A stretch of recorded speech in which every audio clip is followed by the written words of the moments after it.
Okay, time is 5 o'clock. We'll go ahead and call this meeting to order. We'll start with pledge of allegiance. I pledge allegiance To the flag of the United States of America and to the republic for which it stands, one nation, under God, indivisible, with liberty and justice for all. Thank you, Wally.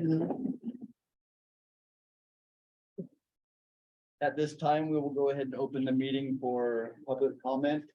Please state your name, where you're from, and keep your comments limited to 3 minutes, please. Is there any public comment in the room? No public comment in the room, so we'll go to Zoom. Is there any public comment on Zoom? Don't see any.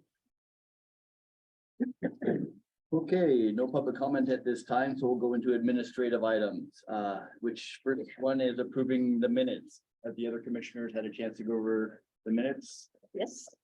Are there any questions or concerns? No. I do not. Then I would accept the motion to approve the minutes as written. And make a motion to approve the minutes as written. I second that motion. If there's no further discussion, then all in favor of approving the minutes, say aye. Aye. Aye. Opposed? Motion passes. Budget report and vouchers. Jenny, is there anything we need to know?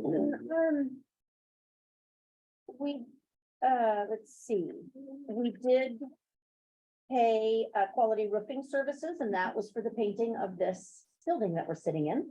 Okay. So that's, that was $10,000. Mhm. That goes under the Marina budget. And the only other unusual payments were the first two payments to consultants for the craft malt project. Okay. That was Arrowleaf Consulting for $10,000 and Dennis Mitchell for $5,000. Okay. Yeah. So nothing else here is out of the ordinary. So unless you have questions, I think it's good. I don't have any questions. Any questions, Johnny? On vouchers, The vouchers? yeah, 12,358. That's Ms. Dickinson. So what's that one?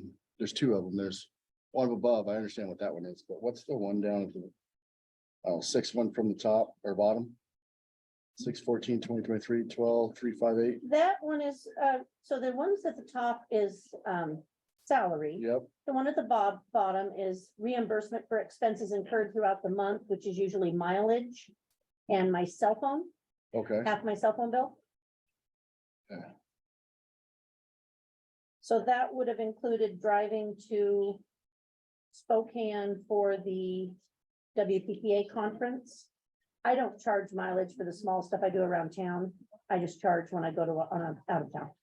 So I don't even, there might have been one meeting in Walla Walla, but I think mostly it was Spokane. But you don't have so we don't have a port card that you would put that on? Like credit card? Not for mileage, because the way we've done it, which costs us a lot less rather than owning a vehicle, I just get reimbursed the state mileage rate. Okay, Same- For same the number of happened with me miles. When I went to the conference in Seattle, Mhm. I'll get a reimbursement check when I do my expense report for the mileage to Spokane. It's just state mileage rate we get reimbursed for. perfect. That's the only question I had. I presume you're using the federal mileage rate, Yeah, 65.5? 65.5, I think, Mhm. yeah, yeah. And that's what we're told to use, yeah, all ports use them, so. Okay, so our, Don't have any questions on the vouchers. Okay, want to pass it around? Yes. signature will be the approval on that. Next item will be the annual report. Okay, so did you hand them the annual reports? Okay. So this is the annual financial report that the accounting firm Patton and Associates prepares for the port. Right. And so they get a copy of our QuickBooks, they go through all of our transactions, they match it against the county's treasurer's report. And then compile them into a document that meets the state's requirements for bars codes. And then that information is taken and put into on the Washington State Auditor's website. That is the information that we are required to submit each year by law. Okay. And I have a confession to make. Between all the different things that have been going on in my life, I for some reason thought that May 31st was the deadline for putting in the report, and it was May 30th. So I submitted it on May 31st. So if you go to the state's website and it says Port of Columbia, it says filed late. Never have I done that before in my life, but it's not terminal. It doesn't, there's no crime. It's just, I don't like being late. Mhm. So that's why it's there, because I miss, in my brain, it was the 31st and The last day of the month. it had nothing to do with the accountant. It was all on me. So we don't need to discuss this tonight since you've just gotten it. If you want to look it over and you have questions, glad to do it. But we ended the year with a net increase in cash and investments of $15,000 more and ended with about $730,000 in the bank. Part of that was broadband match and part of it is our reserve and our cash on hand. Okay, Thank you. Do they need to sign that and get that? sign what? This? If there's no No. questions on this at this time, we'll go on to the next item, which is personnel. Okay, so Seth and I, we remember you budgeted for the hiring of a part-time person this year. And so Seth and I discussed this and he agreed that we could go ahead and advertise for an economic development coordinator. So to give a little background, I am going on a trip to Europe, leaving on June 24th. And even though one person can be left behind in the office, it's better not to do that. And I think I told you at the last meeting that Kelly was retiring. So I thought she's having a surgery, which is part of the retirement timing. And I thought she was leaving in mid-June. So I was very nervous I wanted to have somebody hired before I left. Her surgery has since been pushed back to July. So Tracy will not be alone while I'm in Europe. But we went ahead and left the deadline on the job for today. And we have had 2 applicants so far. So, yeah.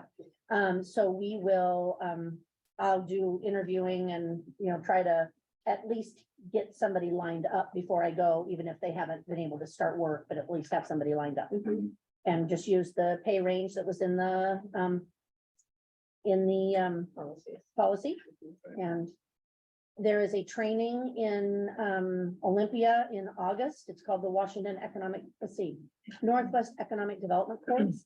I don't know if you ever got to go, Melissa, but when I started at the chamber, I got to go, and it's 40 hours of economic development training. It's very, very good. So my hope is that we get somebody hired and they can go to that training.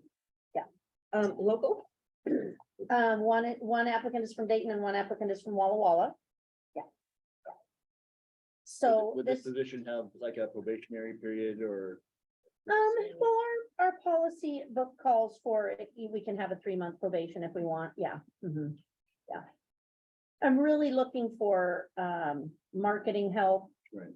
Help working with businesses, events. There's just so many things that I was able to handle on my own when things were slower with COVID, but it's just not the case anymore. Tracy helps the best she can, but with Kelly leaving, it's an opportunity to take 2 part-time jobs and make them into a job. So that's what we're doing.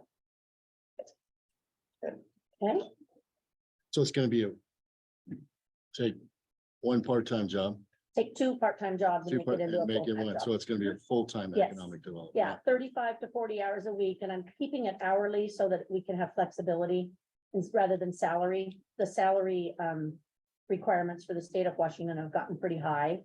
So you have to really, somebody would have to work at minimum 40 hours a week to be on salary. So this way it's a little more flexible, but they still get benefits as long as they work 35 hours a week or more, which the benefits are attractive. So. Yeah. Pay range is $20 to $30 an hour. Big difference, 20 is about 40,000 a year. 30 is about 62, I think. So depending on the qualifications, the hiring rate will fall somewhere in that range.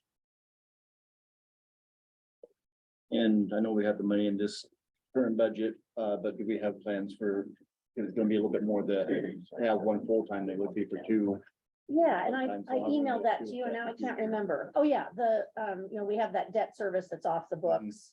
There were 3 things I emailed you and now I can't remember what they were. Seth, do you remember? No one with debt service. The other was, we're gonna have, the two positions into one. Oh, right, yes, that was part of it. And then we'd already budgeted Right, and we budgeted. 25,000 or more this year for it. Right. And I didn't even count any of the broadband income that I'm expecting. So I don't see that there'll be any problem covering the. We used to have a full-time economic development coordinator that made at least that much money. So I don't think there's any problem with it. And can you remind me again on the interview process? Is it, they interview just with you? I haven't even decided what to do about that. In the past, I've had other staff interview with me. I've had a commissioner interview with me. When there's only two, I need to make a decision on how onerous it needs to be. So I haven't made a decision on that yet. Okay. Any other questions on that? Okay, moving on, update on port assets. Starting with Rock Hill. Okay. So we had the industrial park graded, which we've been waiting and waiting and waiting for. There is a need for gravel, and so I don't, did Nick ever call back today? No. We need to have some gravel spread. We're trying to get Barker to do it before they start a big 5-week project, because they didn't include it in their grading this time.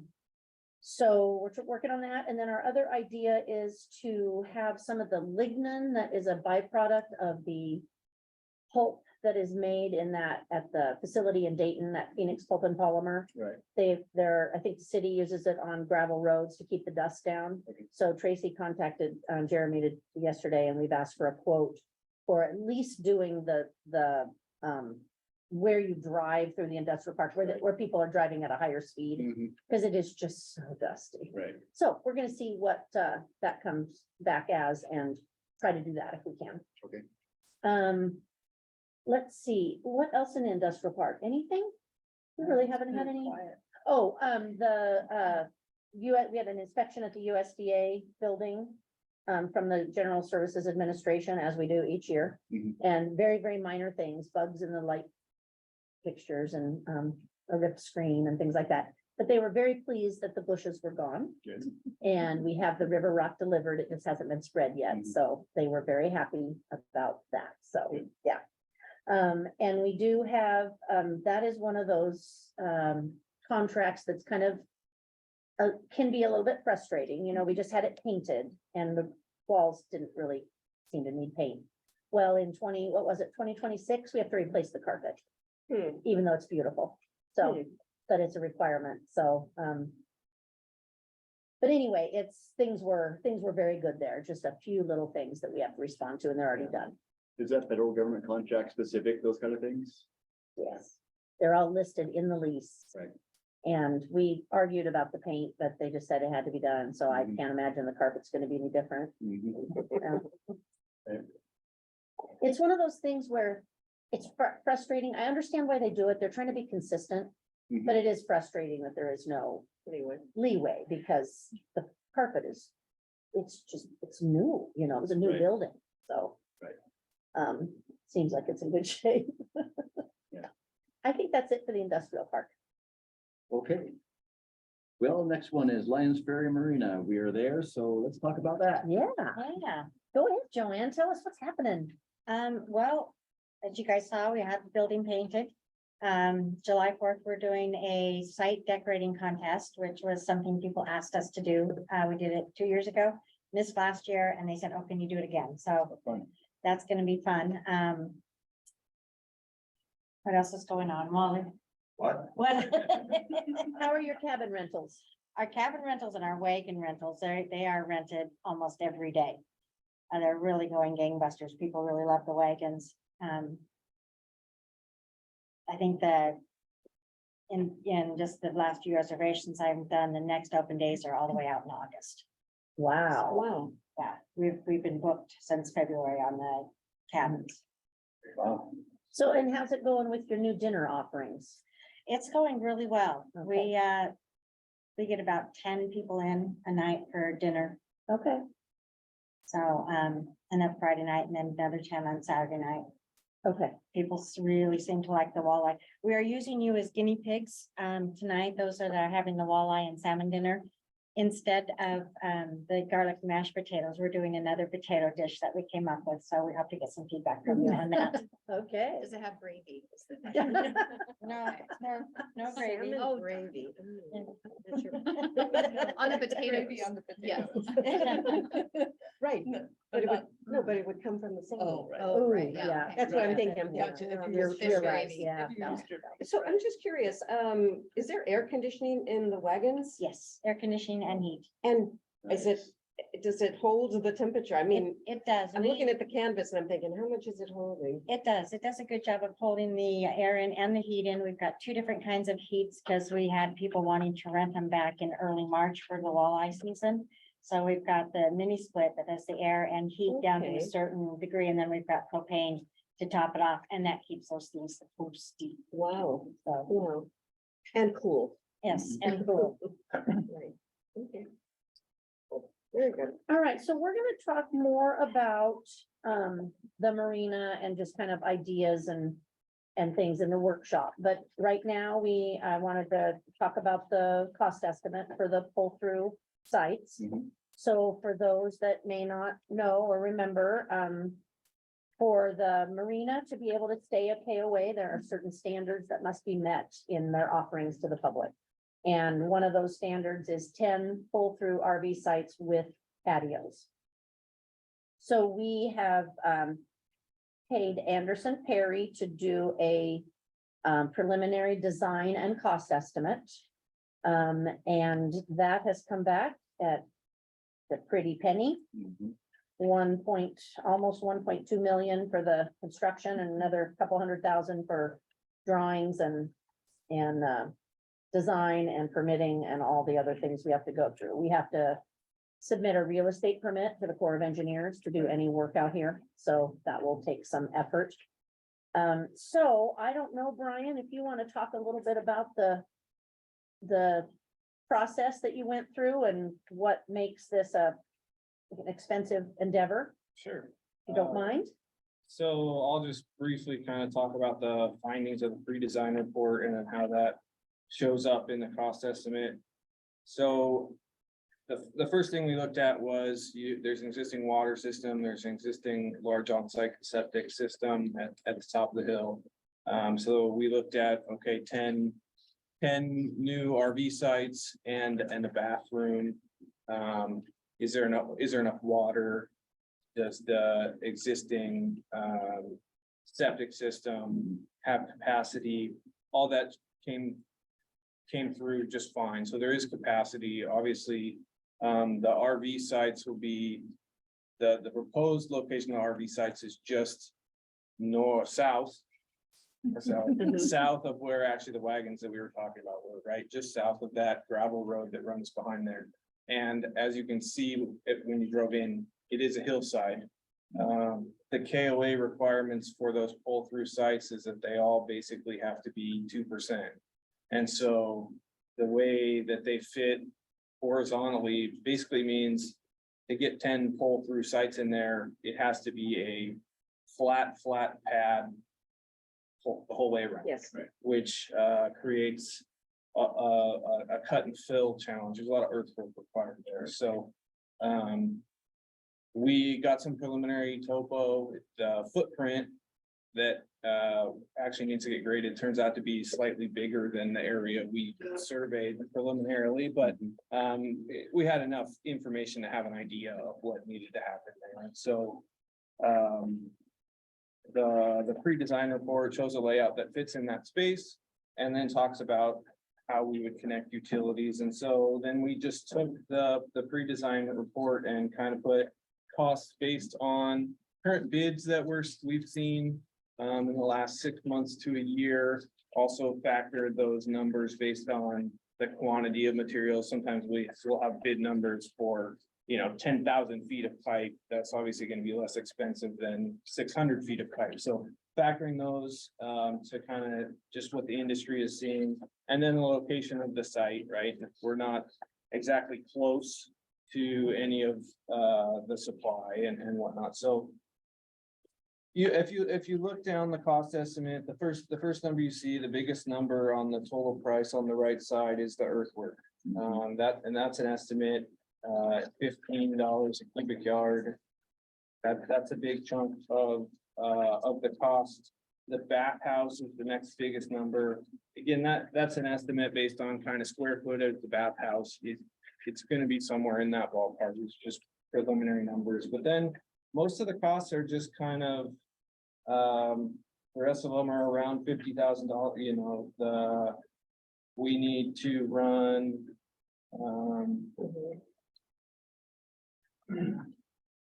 900 feet of water pipe. So we've got to get water from the existing well house at the top, and then we've got to run it through to all the RV sites. We've got 600 feet of gravity sewer, so we'll have some sort of manifold system throughout the RV sites that will take sewage from those RV sites to a small septic tank, and then a pump station that'll pump it up the hill to the drain field. So, you know, those numbers, let's see, I'll find the sewer pipe here. So the gravity sewer was about $50,000. The pressure sewer from the lift station up to the top, $60,000.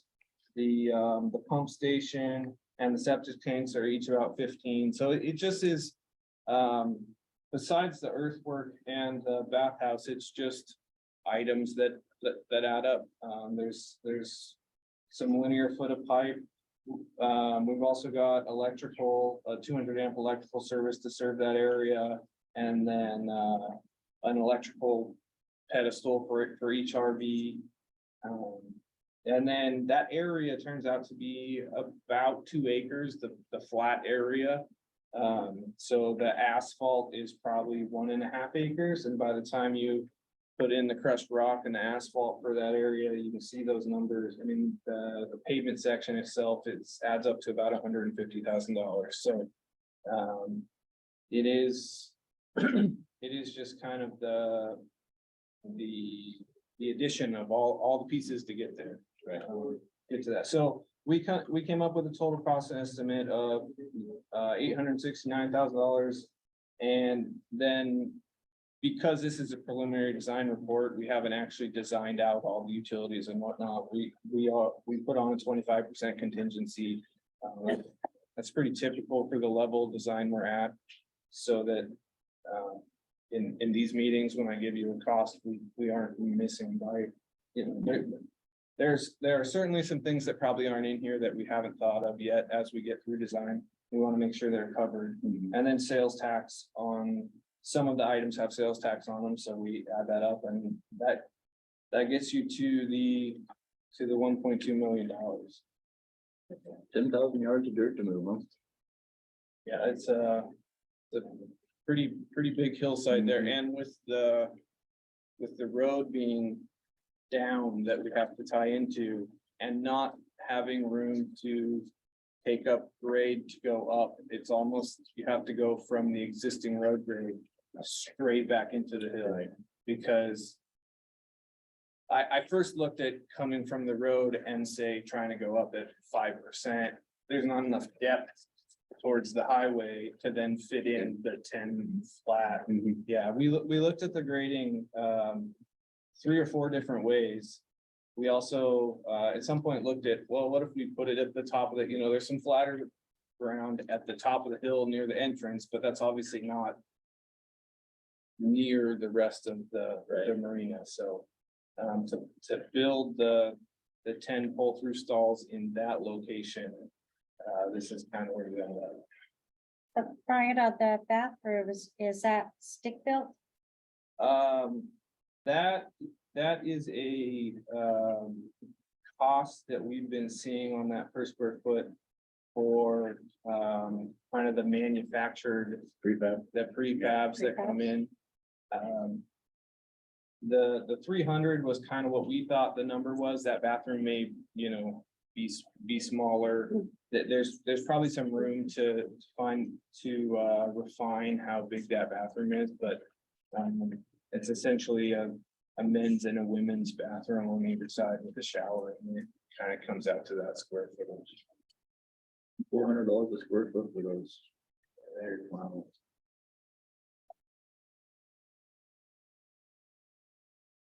And then I guess the other portion of the cost estimate is consulting fees. There's some additional survey that we would need to do now that we kind of have pre-designed what the footprint is. That was a number. With all that earthwork, we're gonna want to do a geotechnical investigation to make sure that we know, and the contractor ultimately knows what he's gonna be dealing with. Make sure that we get a good idea on the cut and fill slopes that we can put on the site. And then design engineering for the site, for the sewer, for the water. This pre-design report will need to go through Department of Health and Department of Ecology for the water and the sewer system. So there's some reporting and some process that needs to happen there. Permitting, again, because it's core property, there will be in the NEPA instead of the state environmental checklist will be in the national. So and then construction engineering. I've listed out here if we had a site rep on site for a 3 month construction window every day, all the time. That cost could definitely be lowered if the port decided they were comfortable with, say, maybe we were coming out twice a week or we were coming out heavy during the earthwork period, you know, we During can. that time, there's gonna be a lot of staking that needs to be done and whatnot. So. Yeah, we've got construction survey in here too, so that kind of lists out the about $200,000 I'll say soft costs. Okay. That does not include any permitting fees that the Corps or the county or I can't tell you what they're gonna charge you to put in those things. You know, the Corps does not charge us for the real estate permit. Yeah. But it's just the work that has to go into, it's like it's like a ballooned NEPA, SEPA, you know, it's just this document with all the questions.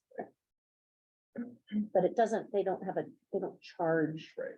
They've never, in my history here, they charged us a permit fee for the real estate application because we're a lessee, so.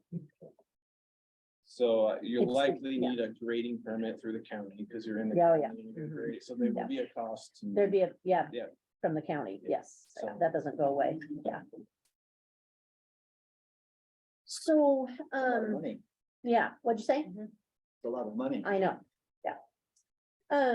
So just a couple of thoughts, when we did a Marina facilities, study back in 2018. So those are the two documents that I gave you. Those are the alternatives that we came up with.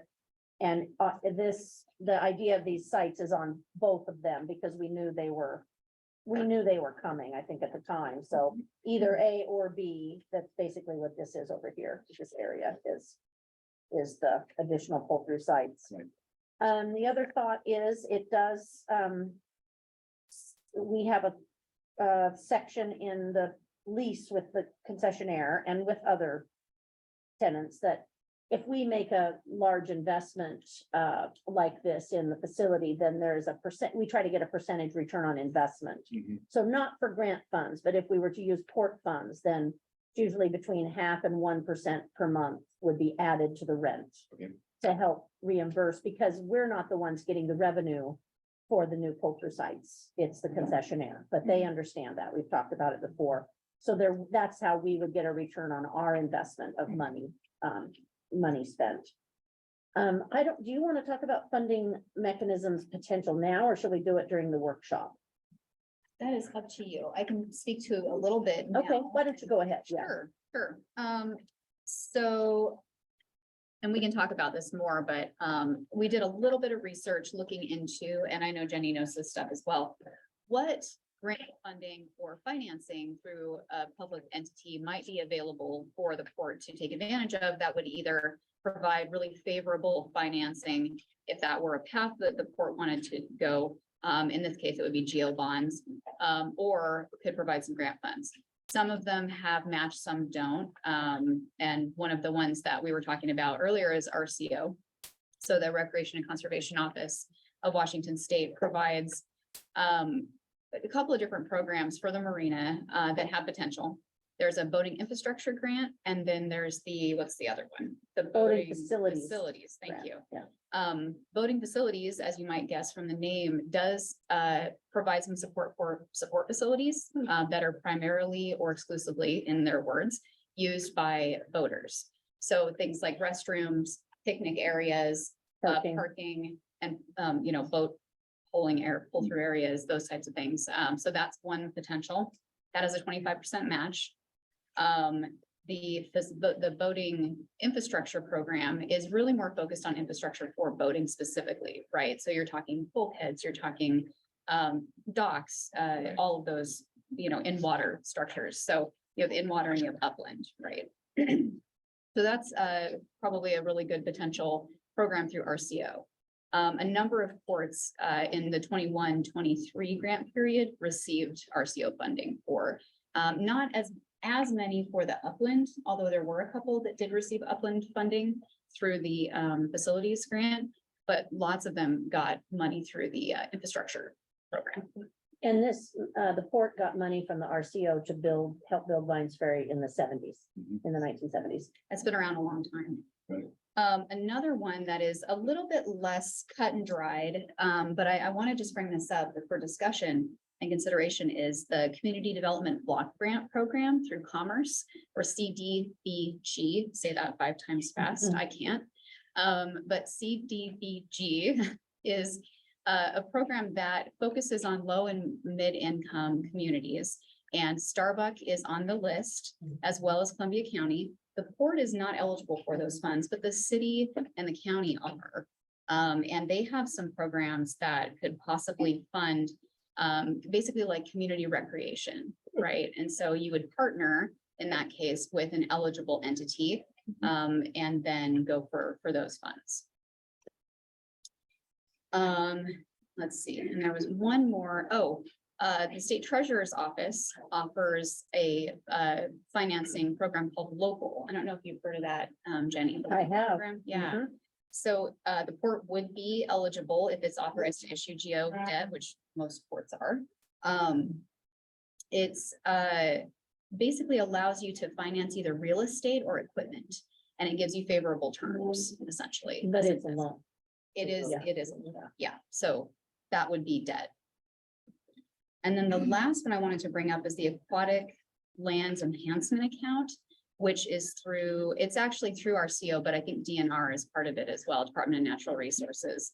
That just, by its name is more about habitat restoration or projects that might help return some of the land that the port owns to either public access, enhancing public access, or enhancing habitat. And it can be as small as there was a trail project that was funded, that was a salmon trail along a salmon bearing waterway.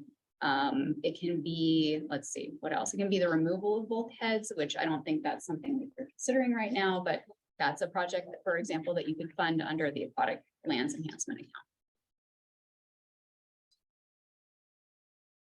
Account. So under the boating facilities grant, would it be good to have the percentage of campers that come here that use boats or are here because they're going out fishing? I think the more you can show the connection to boating, the stronger your application is. Absolutely. So the numbers that you have that show, if 80% of your campers are also boating, that's a really powerful message. That is pretty much what it is. It's Perfect. 75 to 80% of the campers. When they shut down the waterway at the beginning of COVID, it took away 75% of our business, just boom. Wow. I can gather that information for you if you want me to. Yeah, That's I our think that campers. we would have to research, I'd have to dig into the RCO and see more about what is required. 2024 is an application year, correct? Or even Yes, years. that's correct. Yeah. Yeah, so it's 21 to 23 and then 23 to 25. So 24 is an application year, but the money wouldn't be released until 25. Yeah. So there we go. So when the RCO is offering money, what kind of dollars do they usually offer up for something like this? I think that one, the grant maximum is 1 million. That's right, for both of those. So we could programs. potentially consider incorporating some other improvements into that, maybe to go towards one of these options that we have of the improvements. I'm sorry, I don't quite understand what you're suggesting. Well, in these papers that we sent to us, there's, you know, Uh-huh. a lot of different other improvements around here. I'm just Right. wondering if we could go for a larger amount than what's needed for the pull throughs Oh, and do other things that are oh, on well, plan A or B. one of the things on that they do fund is boat launch improvements, which our boat launch needs improvements desperately. Right. So that would absolutely be my top suggestion. Mhm. It's, yeah, it just would depend on if it, how it fit the, The requirements. it might help, actually, it might make it a stronger application. I wonder if we could Yeah. combine, because we have plans to do these things in the future anyway, and things Mhm. need to be done. The fact that you already know what you want to do. Yeah. Yeah. Yeah, so, yeah, we had talked about, new concrete boat launch Mhm. and lanes, and then expanded turnaround, which I don't know how we do with our limited area. Do you remember, Joanne, when we were talking about that, how we would expand the turnaround area? I think it was off somewhere to this right side, but, Okay. no, I think the It's other on thing both on there, plans. definitely, we would want to address parking if we're gonna expand the boat launch. Address parking, Parking, yeah, boat launch parking, Boat just launch. this parking out here. no parking out here for the boats and the trailers, or the tow vehicles, and it, Okay, yeah, okay, okay. we run out on weekends, almost every weekend of Where parking. where would we put parking? We've been putting them up by the play area. Yeah. Oh, okay, which is where the pull through RV sites would go. Okay, Where we have a corridor off there. Where all our overflow parking is. okay.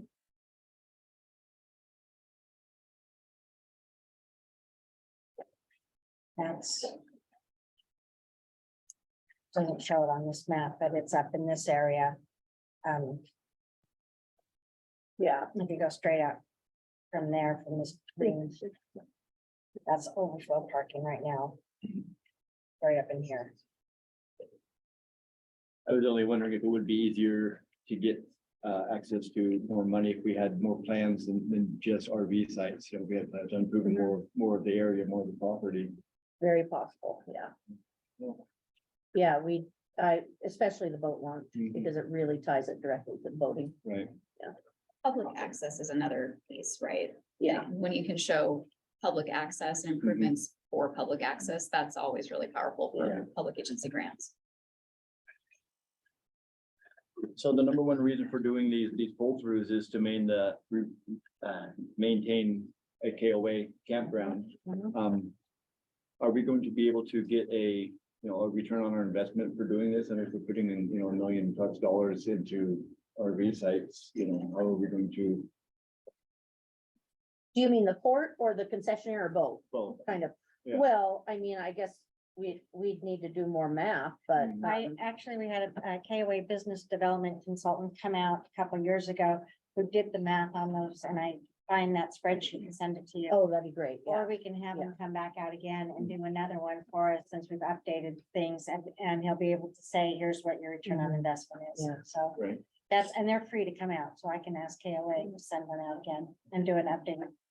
Well, and the improvements that have been made so far have really increased their revenue. Right. So that's the whole idea, is then it makes it, they have more revenue. It makes it, if they decide to sell the business part, Mhm. it's more attractive. Port would get paid more rent. Mhm. Our goal is to be minimum break even. But like I said, if we did an improvement like that, any port funds that went in would directly be, Right. go on top, the rent would be raised. Right. increased. Yeah. Yeah, do you think, yeah, I don't know, I don't have any idea. I mean, you're busy. Do you think these would be well used? Oh, yeah. Yeah, because we'd see the bigger rigs that are coming in that are pulling a trailer and they don't want to disconnect. Mm-hmm, yeah, Seeing a lot more of those, they get upset because they got to disconnect and leave the trailer down here. okay. Right. Mhm. Yeah, So I'm interested to see the documentation of the requirements for that, if we can get, if I can get my hands on that. From KOA? Yeah, I've got it somewhere. So do I. Yeah, so does Brian. Yeah, I think, Okay. thought we'd send him out at one point, but yeah. Sure. So you went, when you say the documentation, you mean that it is required? Yeah, the requirements, what the actual requirements are. Like the To size of maintain a, it. maintain a KOA. Oh, We've got that. Perfect. I assumed we did. And that, Brian used a lot of that information, plus talk to the KOA design team. They helped him. Okay, I'll make a note to do that. And is it a huge benefit being a KOA? It is. We've got a lot of support from KOA. We don't have to go out and get our own computer system. Everything is all done back at corporate. And they've got a help desk. So if I'm not here and they run into something, they all have the help desk number and they'll go through the site and walk me through. And with that, on top of that, we also get people who, a lot of international people that come in and they start at one point and travel to the US and they stay at KOAs. And so we get the benefit of their advertising, which is a big help for us. Yeah. It's a brand. Yeah, Yeah, my husband and I have a camper and we have 2 children and we know that KOAs are good campgrounds. and we hear that a lot, especially from single people that are traveling. They stay at KOAs because they know KOAs are safe. Yeah, So advertisement and tech support. Advertisement, tech support, computer software. The business development consultant is free to come out and give us that information on what we can do in the future that will help increase our KOA. What the return on investment is. Like I said, he did that a couple of years ago and I've got the spreadsheet. I'll share with you guys. Do they put any other skin in the game? For $1.2 million to put, to maintain KOA, just tech support and Tech, advertising. tech support, advertising, and, I could ask him. Well, if you think about the national brand, I mean, that's a lot of skin in the game. They're maintaining a national brand and a reputation. That she then, the We do have to adhere to. it with Marina our- is the recipient of, you know, that reputation then falls. They get to take advantage of that reputation. What about the work camper system? Isn't that part of it too? Mhm, That you can find work campers? Yeah. mhm, Through KOA. Yeah. mhm. What's a work camper? My employees. They travel around. What they do for a living is they travel around from different campgrounds and work. They'll work up in the northern area in the summers and south in the winters. And KOA has their work camper program that they sign up for, and we pick people off of that. They usually, they have reviews and everything from other places they've worked, so it's always nice. Camp host. It is, yeah. So Yeah. how does that work? Do you pay them or do they get to stay or does KOA pay them? We pay them minimum wage. They get the part of the benefits of coming here is they get a site for free. So they camp host and work for us, and we pay them hourly wage. you don't have to recruit or anything. You don't have to go out and find them. Well, we have to go out to the KOA site Right. and put our ad out there, and then they respond to it, and we pick from there. It's like you would advertise for employment. Okay, It gives you a pre-screened pool of employees that It does. contact you. Mhm, And like you get a lot of business advice and general help from them and support. And mhm. I know when I was growing up, when we go out camping, I was always excited when mom and dad would book a KOA. You know. All right. They were always the nicest campgrounds. And they usually had pools and. I was gonna say, it's because it had a pool, Yeah. right? Yes. Uh-huh.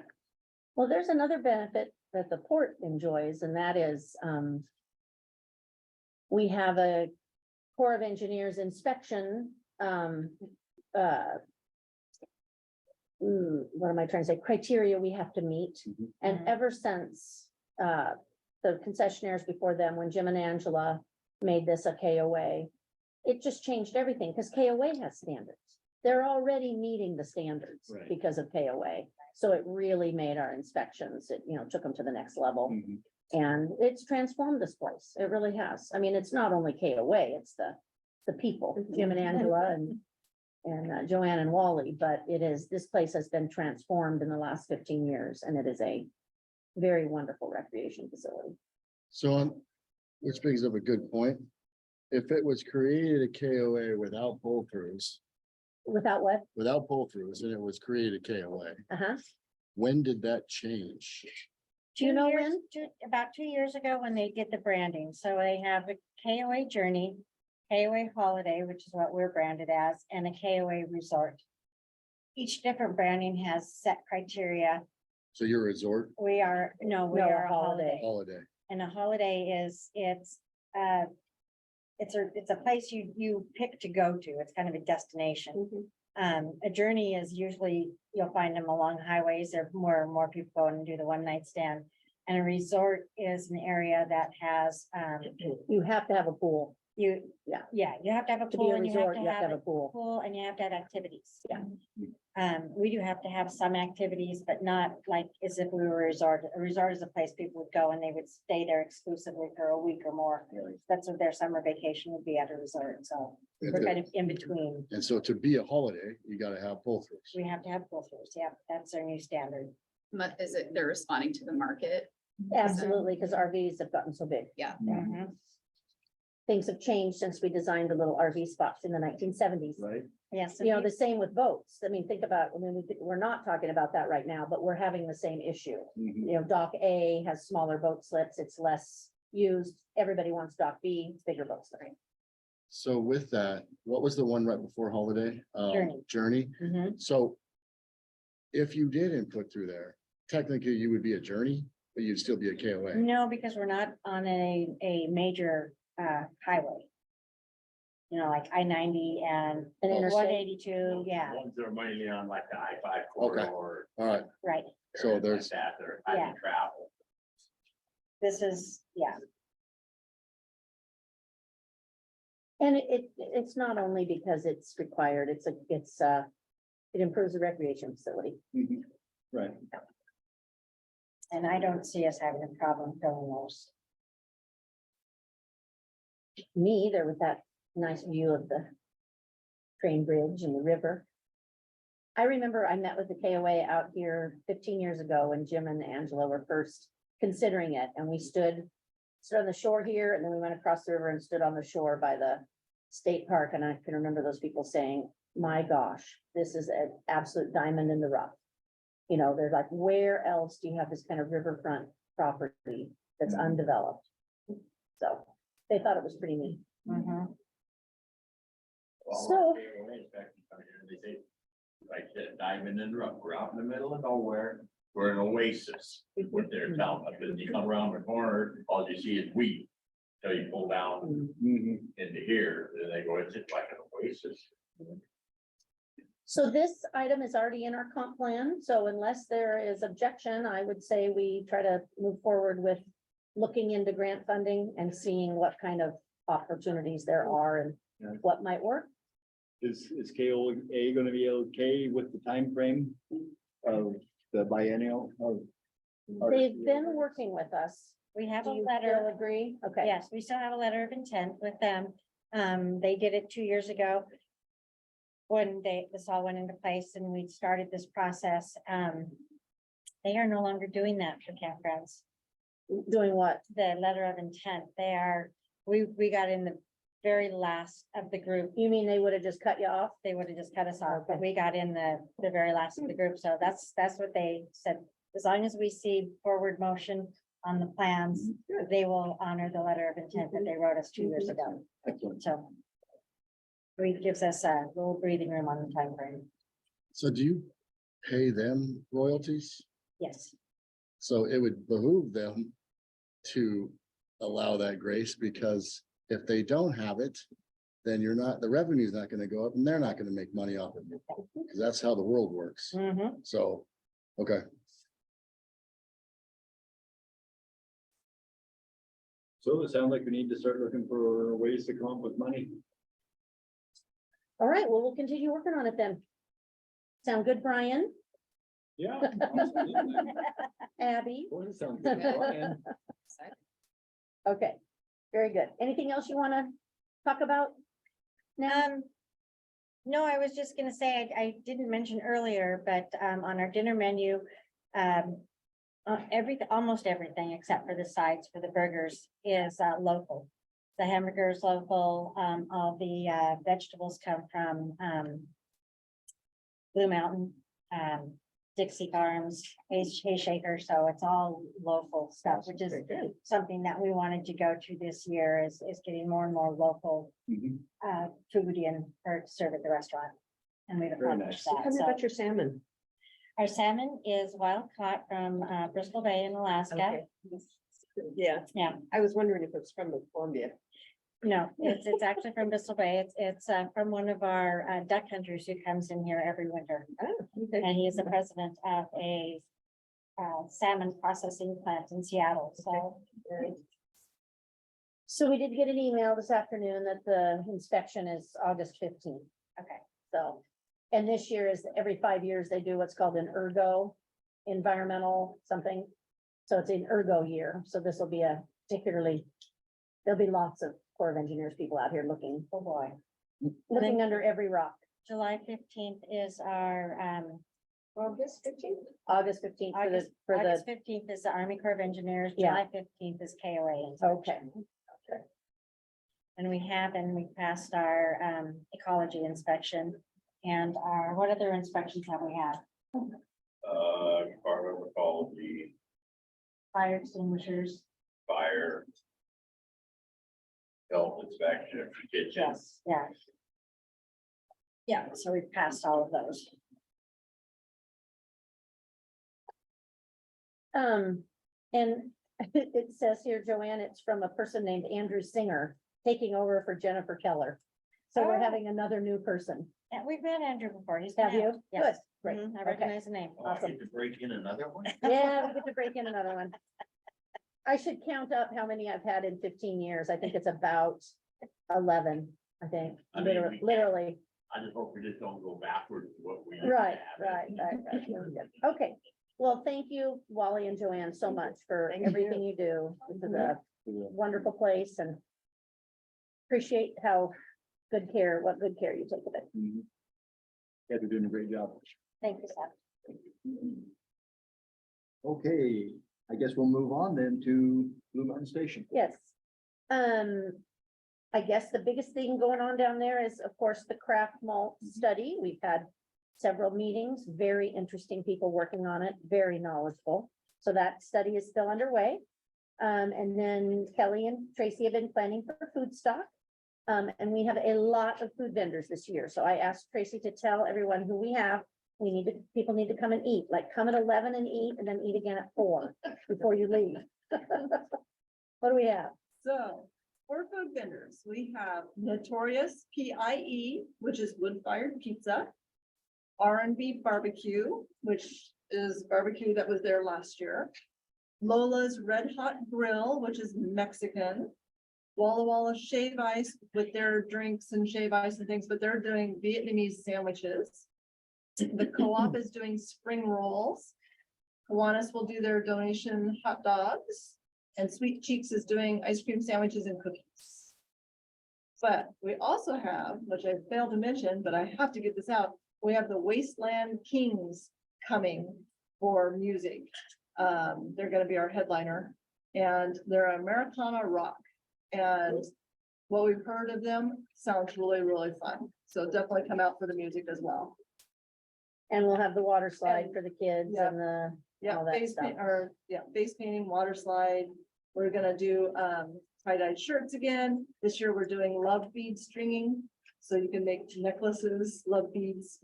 So anyways, it'll be a fun time. Yeah. Come on out. Will be the date again? July 15th. 11 to 4. Yep. And that's it for Mountain Station. Okay. CWW Railroad. So their application to the Freight Rail Bank was successful. So I can't remember how much it is. It's several $100,000. So I don't know when that will get underway, but we promised $20,000 in match. So we'll be working with them to get that paid. And they'll be doing tie and ballast replacement. I think a lot of it between Dayton and Waitsburg. Yeah, so that is very good news.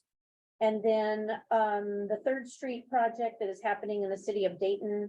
Part of that is a new rail crossing at Third Street.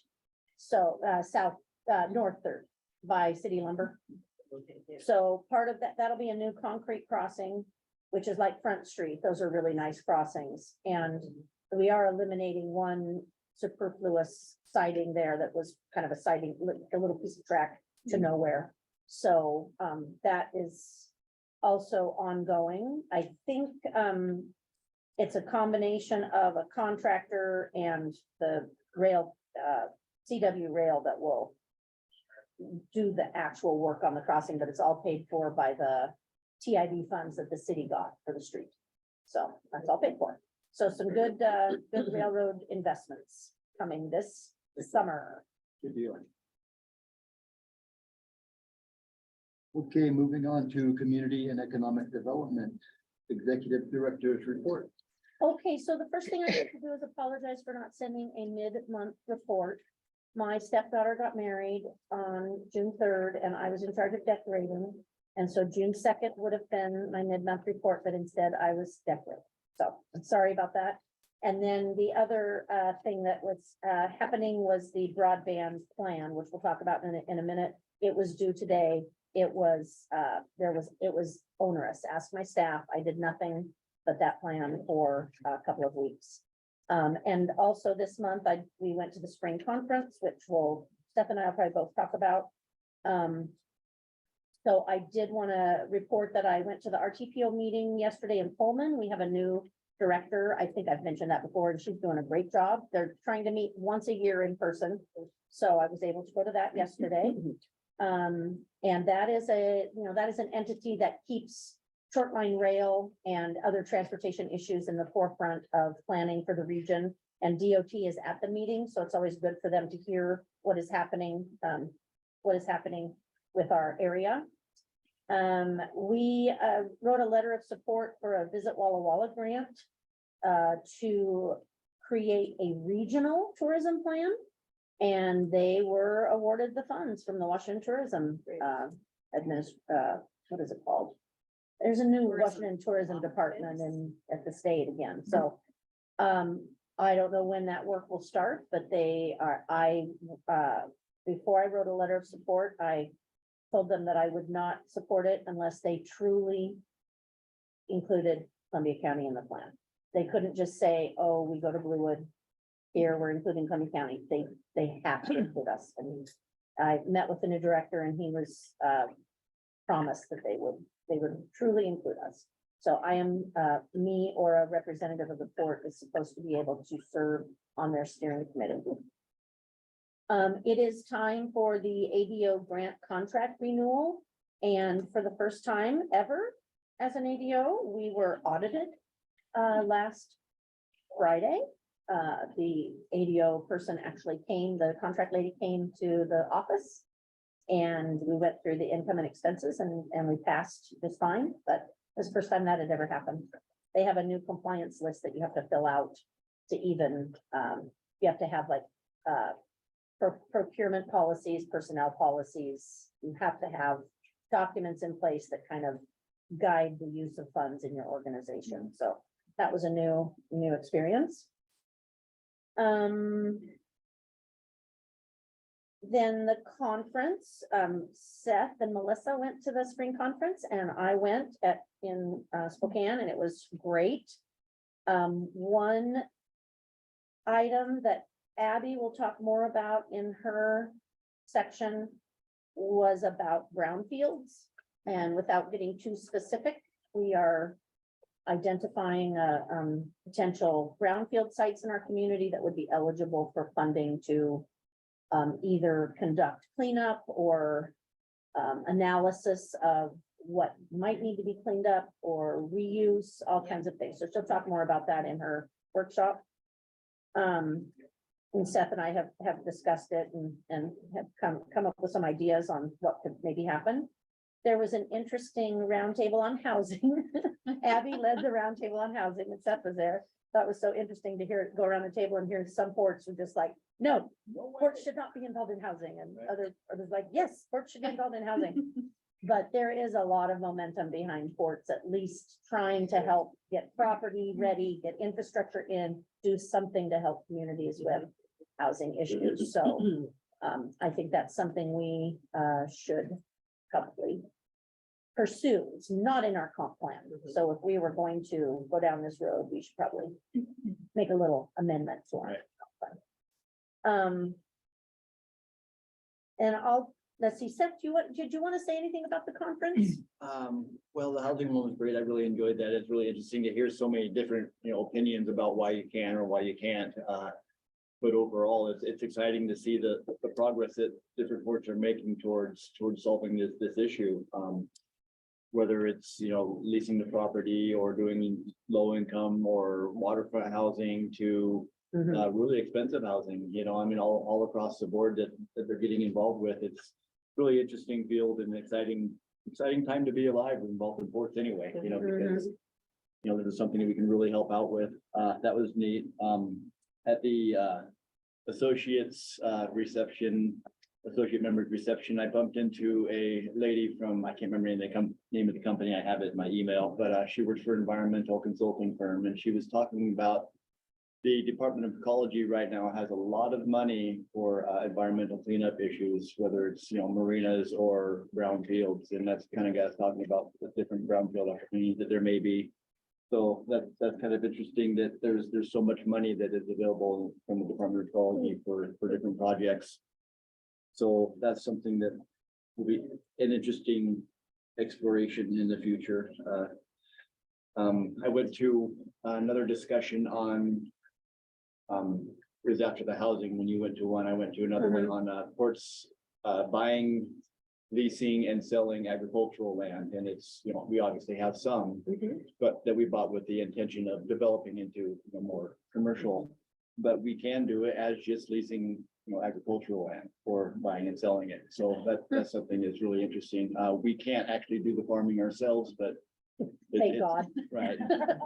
Yes, but it's, pretty wide open for leasing and purchasing and managing. So that's just for investment purposes. It's not for further development. Is that what you said? No, not for further development, for specifically for farming, 50, 80, 90-year leases for farming, but as income generation, for lease property. Isn't that interesting? I did not realize that. Yeah. But Yeah. I did get a printout from that. It was put on by one of the attorneys, so it was really interesting, and there's actually a lot of leeway that we can get involved in agriculture if we want for such an agricultural area. So I found that interesting to go to. Other than that, I really enjoy going to these conferences. I wish they weren't so expensive. We need to increase our travel budget next year because Yeah. it's not COVID anymore. We used to have a bigger one and we went backwards, but they are very valuable. They are. It's nice the networking, and just the meeting people that you get to do and talking and ideas that you just get from the luncheons and talking to people. It's amazing to hear so many different things ports do. Yeah. Like one of them was the housing. Did they buy the fairgrounds? Do you remember what They owned it. they Yeah, own already the owned it. fairgrounds Yeah. and and so that, how at our fairgrounds you have like the Kiwanis, and I'm not suggesting we do this, please. It's just Just interesting. interesting, like they have the Kiwanis and the Lyons and all that. So they were refurbishing those booths and building housing up above. Interesting. Wow. I know, it's fascinating. Port of was it Coopville? No, it was, Port of no. Port of Whidbey? Port of Yes, somebody, Port of yeah, South Whidbey. very interesting. So there's always good ideas and it makes you feel like, this is what ports do, we develop, we push, we don't just sit and collect our rent and carry on. We try to make forward progress. So it's fun to hear. The impetus for that was also very interesting.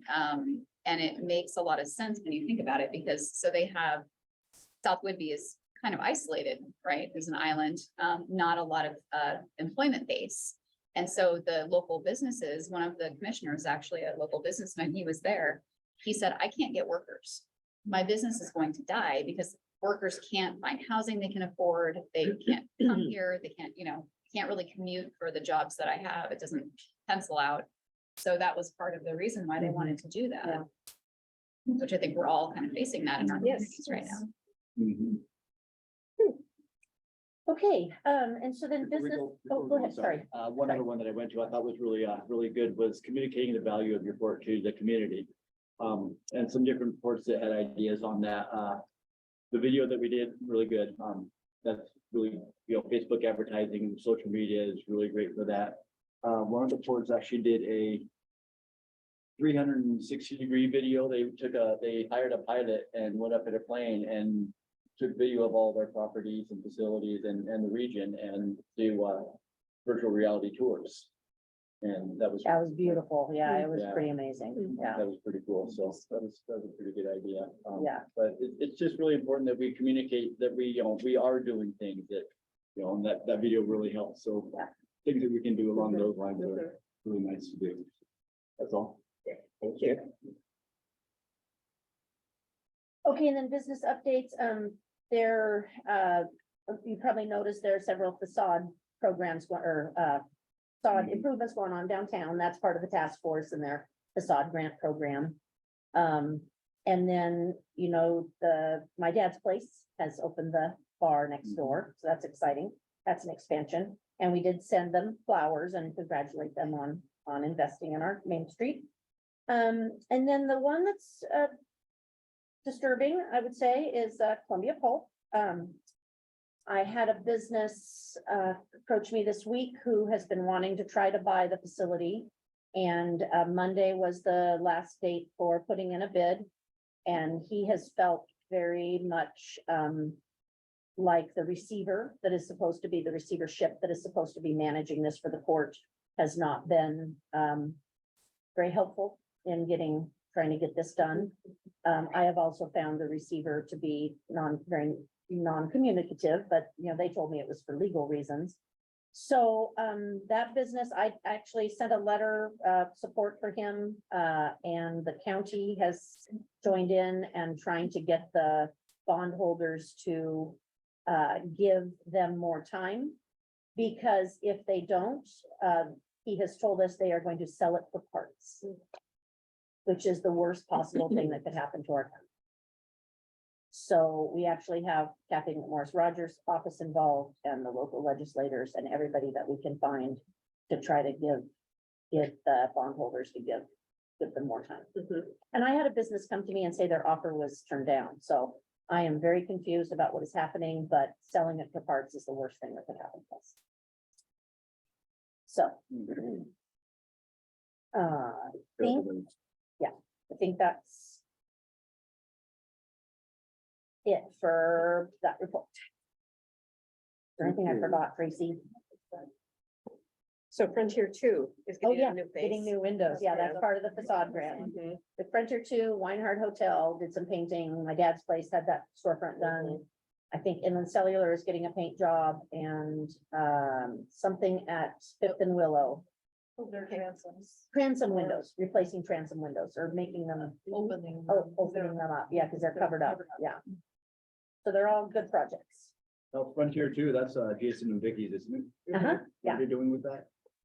They're going to have apartments upstairs and then she's gonna move her sweet shop to the Oh, she bottom wants to floor. Yeah, that's what she wanted to do all along, but it needed so much work. That's why she rented the other space. Okay. And then I think they have ideas for other retail down there as well. I'm just not sure Mhm. what all. She mentioned laundromat at one point, but I don't know if That that's is a still big on the table. space. It's a big space, yes. Mhm. Yeah. Yeah, but it looks, having the window, having the facade done, oh my gosh. Beautiful. It's Amazing. gonna look really Totally nice. hooked on their milkshakes. Well, you'll be able to get them in a new space. Good to know. Yeah.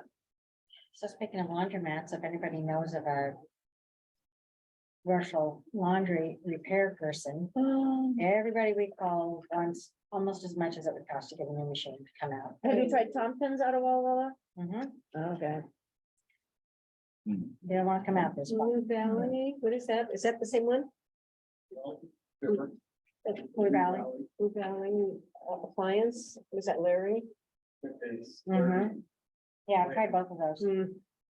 We're just a little bit out here. Mhm. Okay, broadband. Okay, so the community, the Dayton Community Broadband Project is, we had official word today from our, the head guy, Mhm. that they're, as of their invoice before this one, they were at 58% complete.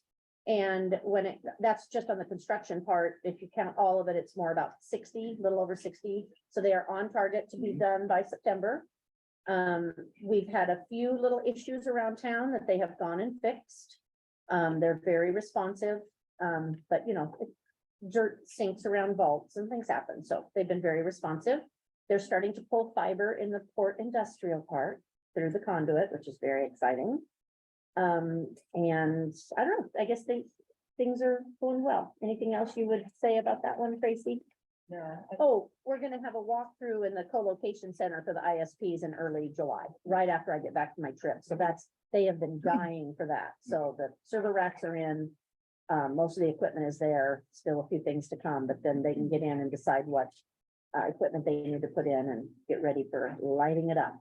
Okay? Cool. And right now, we're planning a ribbon, or we're not calling it a ribbon cutting, we're calling it a fiber lighting, a lighting ceremony on September 20th. Okay. Okay? And the funding agencies want to come. Curb wants to come, their whole board, and they're going to stay in Dayton and hold their board meeting here. Mhm. The state broadband office wants to come. I think the public works board wants to come. It's a big deal. Cool. So we will hold it. Kara thinks she'd like to have it at Blue Mountain Station just because there's more room. Okay.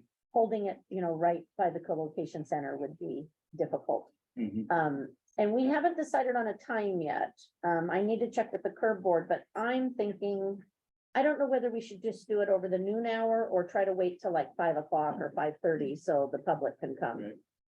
Right.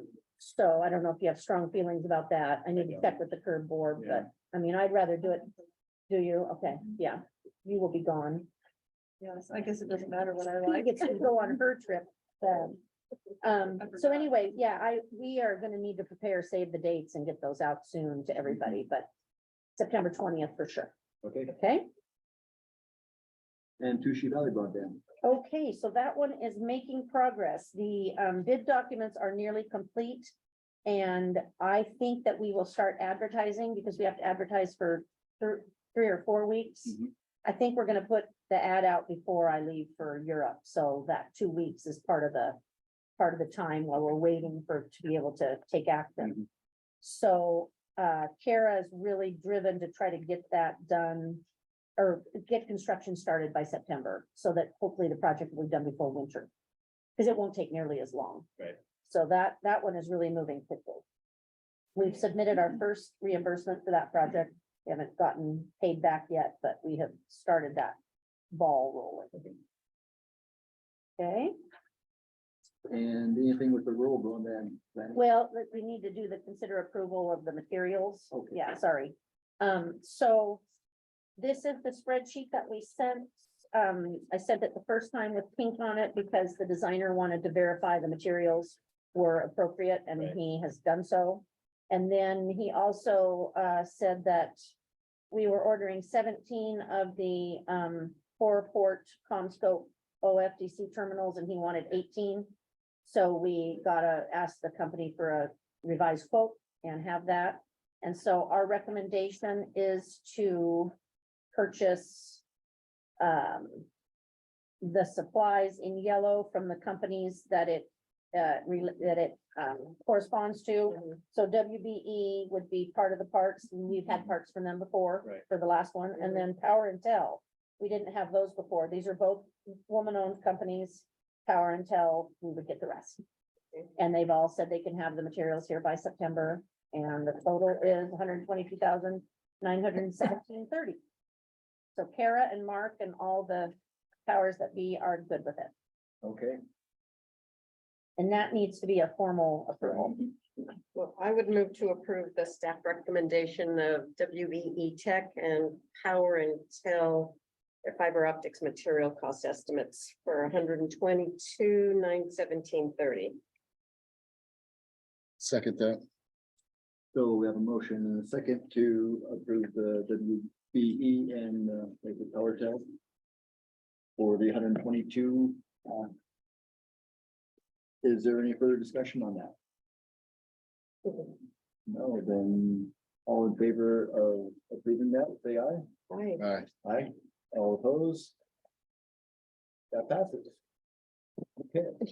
Okay, and then on the planning, we just brought these tonight. This is the plan that I finished this morning and uploaded. Right. We don't have to go through it right now, but this was the culmination of 4 months of work and with a broadband action team of, between 25 and 30 people. We had to survey local governments, local social service agencies. We had to try to get power lines and, cell phone towers and communication towers put on our Columbia County maps, which we have. The grain elevators, because grain growers gave us GIS information so we could put grain elevators on our map. And the information that we gathered from our surveying and studying needed to be put into this, what's called a local action plan. And that is complete and uploaded. There is so much detailed information beyond this. I mean, this is just the summary. Right. But we have the local map and then we have the rapid design study. And if you recall, we were granted $59,000 for doing this work. And part of the recommendations in here, one of them would be to potentially pay Petrichor, which is the CARA group, to help us determine what is the next best step for trying to extend broadband to the difficult areas in the county. We are serving about 1,340 premises with our two projects that we have money for already, which leaves 719 very difficult to reach residences or premises. There is no middle mile, which means what we're doing in Dayton is called last mile. We're connecting to a middle mile.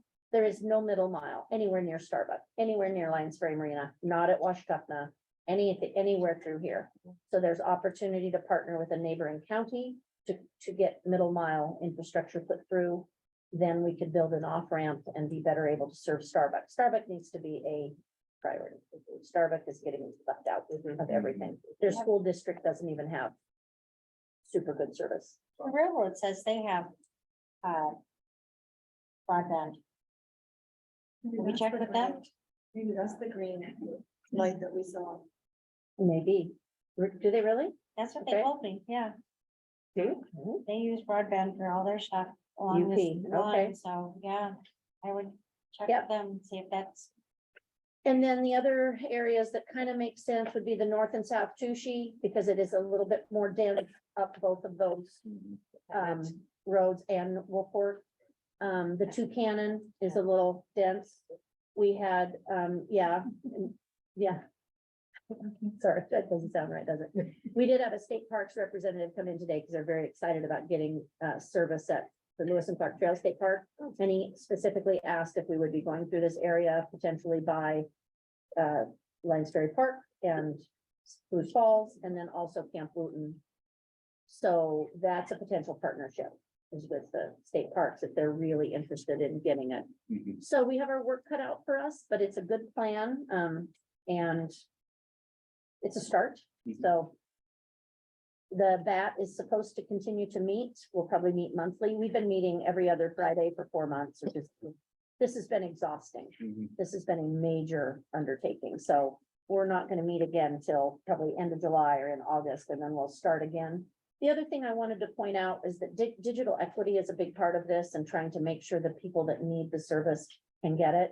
And so we've reached out to a lot of different partners, including the Washington Department of Veterans Affairs, WorkSource, Blue Mountain Action Council.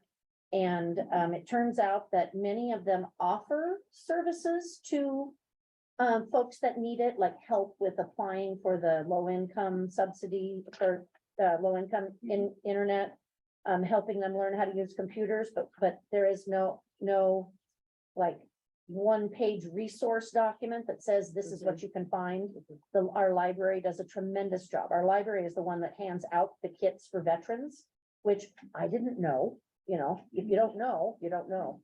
So that is also part of our plan, is figuring out how to write down the services that are offered and make sure that people that need it the most can find out help if they need it. So, okay, that's it. Great, thank you. Okay, thank you much.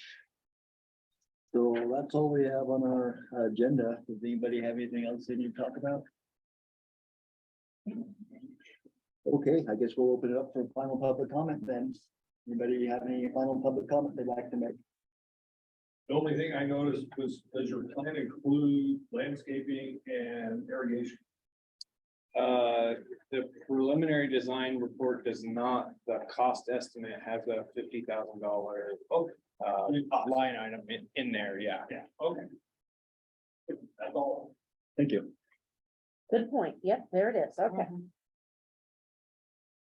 Any other comment, either in the room or on Zoom?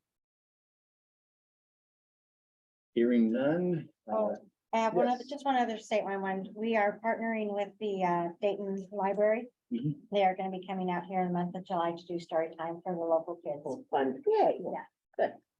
Excellent, thank you. All right, well, the time is 6:21 and we will adjourn our regular meeting and we'll do our comp plan.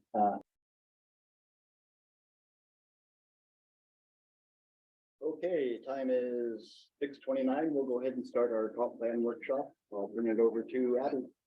Thank you so much, Commissioner. It's wonderful to be here. And this is my last workshop with you guys, at least in person. So I'm a little sad, but also very excited to share some information with you on the Lyons Ferry Marina and all of the upland area and the master planning process the court went through a few years ago, as well as the brownfields issue that Jenny touched on earlier. So a little bit of information about that. That's not actually in your memo because it was something that came up after the May workshop that Jenny asked me to provide a little bit of information on. So we'll talk about that a little bit. I am going to go ahead and share my screen. Go for it. You can pull it if you want to. Okay. That's good. Everybody see that okay? All right. Oh, is there a glare? Yes. Yeah, there you go. Yes. Perfect. Okay. So as always, I just start with a little reminder of where we are in the timeline. So we are at the June workshop, which is the end of the kind of show and tell, I will say, of the workshops that we've been going through these last 6 months. And then the green diamond is the final report, which we're going to talk a little bit about today, just to share with you what that's going to look like and when you can expect it. The plan I'll share is to deliver that to Jenny at the end of August so that it can go in your September packets. And as I mentioned, we're going to talk primarily about the marina today and following the master plan primarily and talking to some of the findings that were there, some opportunities that might exist, which we did touch on earlier, and then potentially a brownfields site conversation. You might recognize the lady in the middle there. That's Joanne with a beautiful fish. Can't see the whole fish. Oh, yeah. But was it a catfish or a It was walleye? a catfish. It was a catfish. 15-pound catfish. Yeah, it was a big one. Yeah. But as you know, you've got a beautiful facility here that supports a lot of different recreation. So we're going to talk about some of that. Before we do. Oh, I'm sorry. I just wanted to ask how much longer we had planned on, we figured that we were gonna eat right after the meeting and forgot about the Oh. workshop. Oh, So dinner's ready. ooh. So I, Didn't know. Do you want to bring it out while we have the workshop? sure, okay. Thank you. I promise I won't present. You don't need to see that. Very quickly wanted to talk about the importance of marinas in the port industry. So probably about 4 or 5 years ago, WPPA did a survey of all of Washington's ports, and more than half of them have marina facilities that serve recreational boating. Nearly half, 40% of Washington's public moorage slips are operated by public ports, which I thought was really interesting. Mhm. I may interrupt just a moment. Yes, of course. Who is having walleye and salmon? I'm walleye. I'm salmon. The marina industry in Washington state contributes about almost 7 billion. These numbers are a little old, so they're probably a little higher, and 22,000 jobs. Thank you. For Washington's communities. So it is a big industry. Ports are heavily involved and invested. And when you look at the Washington State port industry and different marinas and facilities, it's very diverse. You'll find a real mix of what different ports do in different parts of the state. Here at Lyons Ferry, I don't have to go through this too much because you all know this information, but you have a facility that was built in the 70s, owned by the U.S. Army Corps of Engineers, but operated by the port and Wally and Joanne. And the port has full maintenance obligations, meaning that you're responsible for the health of this facility and all of the different assets within it. And it is very popular. They've made some amazing improvements, which we heard about. The port and Joanne and Wally have invested over the years to make it a destination. There was also increased recreation during the pandemic. I think we all got outside a bit more, which is great, and that's continued. You're seeing people coming in, and please eat. Please eat. You're seeing that continue. So people are still out there. I don't know about you, but I felt like I saw more RVs and boats and campers on the road during COVID than ever before. So it was pretty amazing. And you've also had Lyons Ferry State Park reopen, and Palouse Falls was designated as a state park, I think. or a It was state- the state waterfall. State waterfall. Oh, the state waterfall. Yeah, The state waterfall right here, nearby, and it's close, right? It's just up the river, so, that's bringing in folks too. You're having, more people coming to Lyons Ferry. And one of the reasons is because you offer here such a diversity of assets. And this is actually not a full list of what you offer here. So you have access to the water in multiple ways. You can get your boat in the water. You can moor, short-term and long-term moorage. yes. Yeah. You have covered moorage. You've got the pump out station for boats. I mean, the list goes on and on. You know, all the facilities, the upland facilities support the boating facilities, and you have the camping as well. You've got the play area, the dog park, which is not even on here. And you've also got all of the systems that we take for granted that support all of those things. So it's very complex. You're managing a lot, and that requires a lot of investment. In 2018, the port and Reed Middleton and J.A. Brennan completed a master plan. We tried in the memo to really break down the findings of that master plan. But essentially what it did is that it assessed the existing conditions and investment alternatives for the marina, which the commissioner is looking at right now. There were two alternatives developed, alternative A and alternative B. You've seen those. We'll talk a little bit about the main difference between the two. There's been continued collaboration to invest in the marina, both in water and upland. There's been a focus on upland, partially, I think, because of the KOA requirements, but also because that's where you're seeing a lot of need and interest. Some of that investment includes the sites, which we heard from Brian today. The two Conestoga wagons, which I just think are super cool. And if I could convince my husband that that would be more cozy than our camper, we would definitely stay in those. The kids would be all over it. 3 new cabins, and that included extending utilities, building decking and installing barbecues, a new laundromat, new roofs on the lower restrooms and the shower house over here by the restaurant, and then painting, which we talked about too, the store and the restaurant. There are ongoing challenges, as with any asset that you own as a port. It has to be maintained, and then the increased use is it's wear and tear. No matter what a public asset is, it's going to have that. And then another challenge is inflationary issues across the nation, right? So we're all feeling the sting, the pinch, whatever you want to call it, of increased materials prices and labor as well. So you have these in front of you as well, but we have 2 alternatives that the master plan developed. Alternative A was essentially the full build out. So it was everything that the master plan assessed and recommended to bring new amenities to the marina.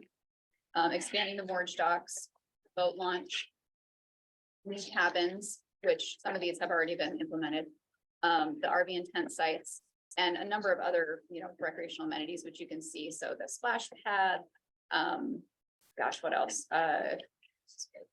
Patio sites, which we talked about. There's a lot here. The estimated cost in 2018 was 22.24 million for all of these improvements.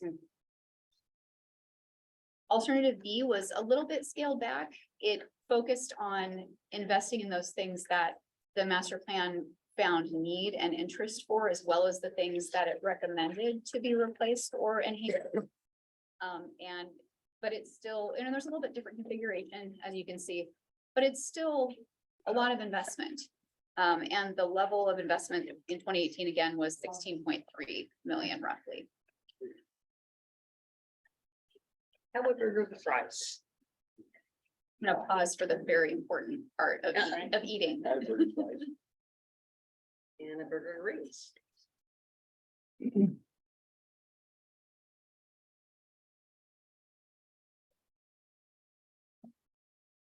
Actually, I'm gonna pause for just a second. I know we're all getting food, but I've said a lot of words. So I want to take a break and see if there are questions or comments so far. Questions about the memo? Anything that you saw in there? I guess the one comment I would make is that, we did go through tried to get, input from the recreationalists when we did that facilities plan.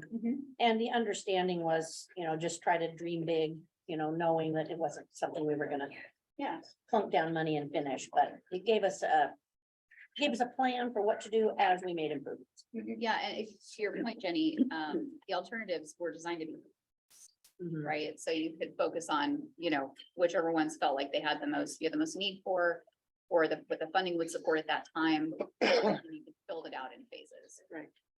Remind me, the KOA, when did this become KOA? Cheeseburger? Oh, I About didn't know that. 14 years ago, Okay, I'd be over there. all right. 2009. Yeah. As far as the pull through, when did that come about, that 2 change? years ago, So that was before this, after this. after this, but we already had identified. Uh-huh. Yeah, Nice. But overall, the master plan found that assets are generally in fair condition. And again, this was what, 4 years ago, 5 years ago Mhm. now. And the court and Joanne and Wally have been making investments since then. So there's been work done, again, primarily upland, but the maintenance work as well. You have a lot of systems here that they also recommended were upgraded. You will have to add another pump station for the new. another lift station. Lift station, excuse me, thank you. So that is one thing that will happen fairly soon. But yeah, generally, when you look at the condition and the lifespan that they give the assets, everything's got pretty good life. There's a few exceptions. The boat ramp they talked about there was some significant deterioration there. But it's still holding up really well. I understand the boat ramp. It is, it's fine, it's just. It could be bigger, it could be wider, it just could be improved. Yeah, sure. It's not gonna fall apart. There is a little bit of just, wear and tear on some of the moorage facilities, but nothing that wouldn't be there. I mean, they're heavily used.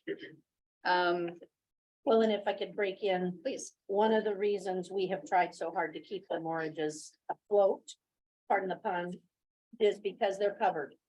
And we don't know if we tried to replace them, if the Corps would let us have covered mortgage. And people really like the covers. Yes, that's true. Yeah. Probably grandfathered in. Yeah. On that one. Exactly. The other one that I wanted to point out was the bulkhead. So the observation in the master plan of the bulkhead was that there was some softening of some of the timbers at the bottom in the water. And so what that was causing was, it was sort of flowing out a little bit. And so what was happening is at the top of the bulkhead, some of that was settling. And so they just observed that that was an ongoing issue. It's, the in water piece is really common, right? That happens. And there were steel strap repairs made sometime in the past that were helping to maintain the integrity of that structure. So I've mentioned a lot of the challenges. I won't walk through those again. But we did have some recommendations just from looking at the master plan and kind of understanding what kind of shape things are in and what's been done since 2018. we have really two main recommendations. One is to get updated evaluations of the cost of the most critical repairs. So again, taking the context of, Jenny and the KOA folks and others are boots on the ground, understand what these assets really look like. So with their understanding, with the assessment in the master plan, obtain updated evaluations for cost to make sure that when you're looking at, if you're looking at your comprehensive plan down the road, you have more accurate idea of what it might cost to actually make those improvements. And then, as we talked about earlier, there are a number of programs that may provide either grant funding or financing, favorable financing, if the court wanted to issue debt down the road. Any questions about those programs as we've been talking through this, or anything else there?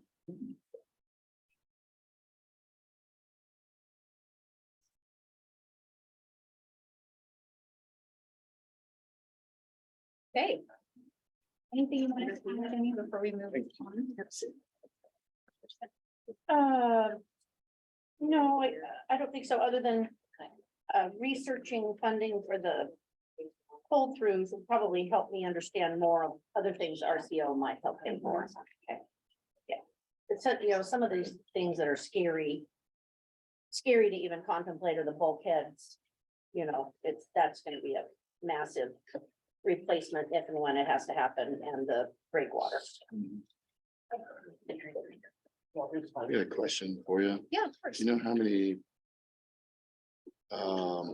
marinas like this are in the state that the port is the middleman that does not own the property and it's just the financing and manager of the land? I don't know of a lot, and my experience with marinas is limited, so I'll say that up front. I don't know of a lot that are owned by the Corps. I do know that there are a number that are operated jointly with a private entity. Boyer. I Boyer's believe. owned by the Corps, operated by the Port of There's Whitman. one. Okay. Pearl Butte, I think it's owned by the Corps, operated by the Port of Benton. Okay. Those are the two off the top of my head that I know of that are our neighbors. What the Port of Kennewick has at Clover Island, I don't think they, is that, I don't it's know about that. managed, it's overseen by the Corps, Mhm. but I don't know who owns the land. Yeah, Maybe the port. I'm not sure. I could get back to you on that if you like. Oh, that's okay. I think that gave me an idea. Other questions about the marina or anything related to the master plan? Okay, great. Thank you. The other issue that Jenny asked me to touch on was the potential for investing in a downtown property or properties somewhere around Columbia County that may need cleanup to make them economically viable. And so there are a number of ports that do this with the help of an integrated planning grant. And this is something that we do a lot of, and not just ports are eligible, but public entities, generally cities, counties, or ports. And integrated planning grants are a grant program that's designed to support kind of a combination of economic cleanup, or excuse me, environmental cleanup, economic development, and community engagement. Those are the three main parts of an integrated planning grant. And they can be used in a variety of ways. There are a lot of different eligible projects.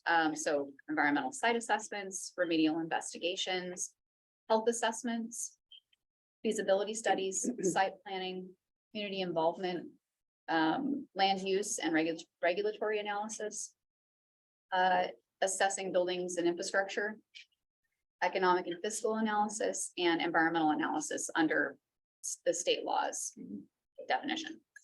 So those are the specific types, but how it's actually applied is really fascinating because, and I'll share this in a minute, but the city of Palouse actually received one of the first integrated planning grants in the state many years ago. They had a site that had a number of, we'll just go over to that because I think it's helpful sometimes to just hear an example and then we can go back to the technical side. It's called Palouse Producers was the original name of the property. And It had pesticide storage and dispensing, had petroleum products, and these were in the soil and groundwater they found, and it was right next to a stream. As you can see in this picture on the bottom right, it's the site is that white circle, and it's right on, it was an embankment above the stream in the city of Toulouse. We helped the city do an assessment to evaluate the site in the context of its community. So what could go here? What does the market bear? Who's interested in this site? How do we tie that in with the greater vision of our main street and what the community wants to see? So they did a lot of community engagement and partnership to help align the IPG and the cleanup and future marketing of this site to a private buyer with the community's vision for what it wanted to do. And then they went, after they did all of that for the IPG, they leveraged that to get an ecology remedial action grant, which actually helped them clean up the property. So they assessed it, they understood how it fit with the vision of the community and with what they wanted to do down the road with their main street. They figured they submitted that plan and that ideation to ecology. Ecology said, great, and here's your remedial action grant, go clean it up and make it happen. They did, they cleaned it up. That's the picture on the left. You can see they're pulling soil out there. And they actually sold it to a private developer. So I'll go back for a second to IPGs. This is really, really timely because if there is a property or a number of properties that may be contaminated, and it's more common than you think, that there are contaminated properties, particularly in an industrial area, or even, I hate to say it, but even sometimes in our public properties can be contaminated from past uses, especially in older communities. Currently, the window is July 5th to August 8th. Is when they'll be accepting applications for IPGs. The port is again eligible. Private entities are not eligible. So this is a public only grant. But can it be done on a privately owned facility? It can, but in order to do that, it's highly recommended that you have an access agreement when you apply. What does that mean? That means that you have an agreement with the private property owner to access the property to do an assessment. So just access, though, not like this is gonna become Correct. port property in the future. Yes, And that's right. That's right. And Seth and I had talked about a potential property in Dayton, and I'm not gonna say where it is or who it is, but I have had initial communication with the owner, and they are interested in participating. One of the tricky things, I'll preempt this because it's often a question on IPGs or just assessments in general. One of the tricky things is that people will say, well, and this is not necessarily speaking to this particular property owner, but it does happen where they're like, well, but I don't want to do this because then there's contamination. No. There's contamination today, even if we don't know about it, potentially, right? There may or may not be, but if it's believed to be contaminated, that contamination is there whether we want to know about it or not. So does it require the property owner to deal with it sooner than they might if they didn't have an assessment? Yes. But at some point it has to be dealt with because the property ostensibly, you shouldn't have the property change hands without knowing what's in the soil and the water, et cetera. Nobody would want to buy a dirty property. Right, and therein lies the challenge that's addressed by IPGs. People don't want to buy dirty properties because it costs a lot to clean them up and there's uncertainty. And so what an IPG can do is help remove that uncertainty by understanding what's there, understanding how it fits in with the larger community's vision, and then understanding how to clean it up and then making it happen. Something that I discussed with Seth, who unfortunately couldn't be here since he's actually on a trip with his family, was planned way in advance, but he shared with me that he feels that you have a really good case for an IPG for a number of reasons, but one of them is location. Ecology really likes to spread the money around, and Southeast Washington, you just have an advantage by not being in Puget Sound or even on the west side. So that's a great advantage. He also sees this as an opportunity for your community to even look beyond just the Main Street or just the downtown area, but look at Dayton as a whole, look at Columbia County, since you are a countywide port. How does this fit in with what the market will bear for Columbia County in general? Okay. So there may be room to do market analysis as part of that sort of visioning process under the IPG. Other questions or? Just pause for a second. Exciting though. It's a cool opportunity. It's a really great program. And in fact, Jim Mall, who started MFA, who's one of the original founders of the MFA, this was a joint idea between him and one of the ecology directors many years ago. Is that So right? This is like, we're steeped in it. I'm not, but many of the folks have been in MFA. And your company could help fill out a Yes. form or fill out the, what is it called? It's an IPG, intake. is it an intake form? Yep, so there's an intake form. And we've done many of them and we'd be happy to support the port in its efforts. One other thing I wanted to share with you that's kind of new, and it's in the same vein. There is an affordable housing cleanup grant program that's brand new.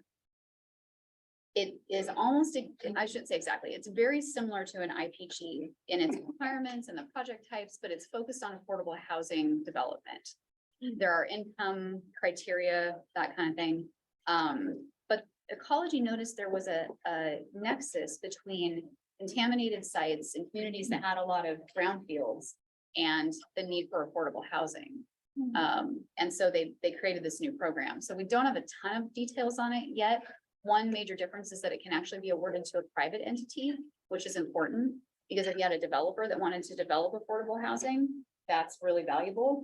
There isn't always a public agency that's involved. So that's a really key difference, or public for that matter. So it could be public as well. And it's focused on affordable housing. What is their definition of affordable in that? Is workforce housing part of it or no? You know, they define it by income, so it has to do with the state income level. There's income, there's other requirements around like what is funded by it essentially. Yeah. Shared that.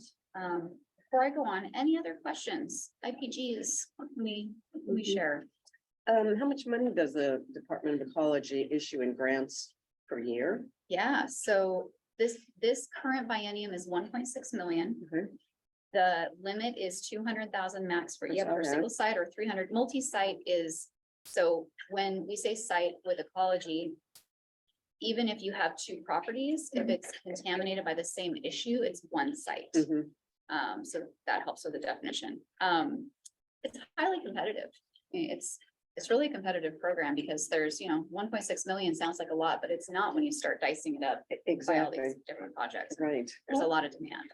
Tell us about the one that Port of Whitman just got. It was in the That, Port WPA newsletter. yeah, so they got a $500,000 grant from EPA. Oh, EPA, That, okay. yep, that's a Different federal grant. It is different, but and the similarity is that it's a community-wide brownfield assessment. And so what those essentially look like is in this initial phase, I think they're doing a lot of public outreach, but you go out into the community to understand potential contamination and where contaminated sites may exist that you don't know about already. And this is designated area of the community, whatever that may be. They're also a countywide port, so it can extend beyond just, Colfax. And then they engage in the potential future cleanup of those sites. So, because a lot of times they're active, right? Dry cleaners, perfect example, gas stations, other examples of contaminated sites that are still operating. So how do you work with those communities to not disturb them as much as possible, but clean it up for the future?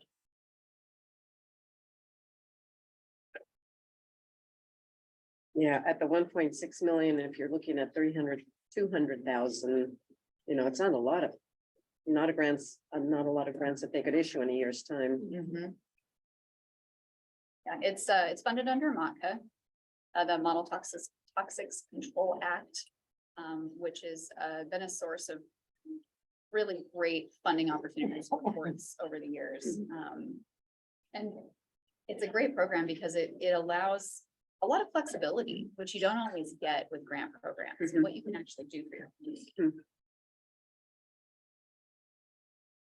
Yeah, that's interesting. You're welcome. Thanks for letting me talk about it. So the final report, I know I promised that we'd talk about this a little bit, so I wanted to just share kind of the thinking behind that, and the timeline. So the concept of this final report, it essentially aggregates the memos and the presentations that we've done, and the information we've shared, and the topics that we've researched into a report that you can use as a reference document. When you look at updating your comprehensive plan next time, you'll be able to go back to that by topic and say, oh, you know what, we're thinking about investing in the marina. Let's go back and see what that says. And of course, you have other supplemental documents, you know, your master plan and other things.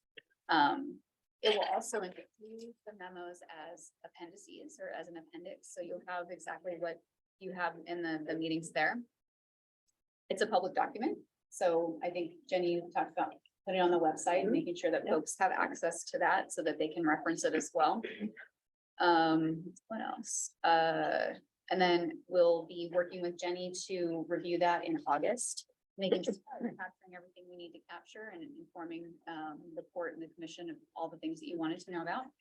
And then the plan is that you'll have it in your September packets, and we'll be there probably virtually to be able to support and answer any last questions you may have. And yeah, that's the plan. Cool. Anything else you wanted to add? I don't think so. I think it's been a fun, helpful process. I think it has been. Yeah. Everyone from MFA, thank you very much for coming out Oh, and thank providing you. us the information. It's been a pleasure. I've learned a lot about you guys and about your communities, and yeah, it's really been a pleasure. And the reports are great. You know, we're all so diverse. Sports are the best. They are. We just do so many different things and support our communities in unique ways, and it makes it really fun. I've shared with you that I was born and raised in a small business family, and I really value what you do and appreciate it. Thank you. That's all we've got for you. Yeah. Thank you. Thank you very much. Thank you. All right, so I guess Get we're that, done with our workshop. okay. We'll close that then. Bye-bye. Goodbye, everybody. Thank you for joining us. See you later. Sign you.